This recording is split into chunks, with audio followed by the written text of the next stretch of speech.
ప్రశాంతంగా ఎమ్మెల్సీ ఎన్నికలు, ఆర్డీఓ పరిశీలన.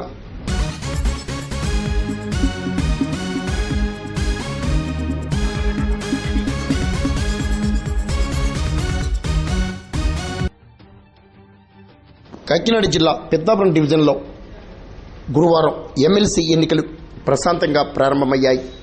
ఉపాధ్యాయ ఎమ్మెల్సీ ఎన్నికల సరళిని పెద్దాపురం ఆర్డీఓ శ్రీరమణి పరిశీలించారు. మండల పరిషత్ కార్యాలయాల్లో ఎమ్మెల్సీ ఎన్నికల కేంద్రాలను ఏర్పాటు చేసినట్లు శ్రీరమణి తెలిపారు. ఉభయ గోదావరి జిల్లా ఎమ్మెల్సీ ఎన్నికలు ప్రశాంతంగా కొనసాగుతున్నాయి. ఎమ్మెల్సీ ఎన్నికలను ఉపాధ్యాయులంతా సద్వినియోగం చేసుకోవాలని పెద్దాపురం ఆర్డీఓ శ్రీరమణి కోరారు.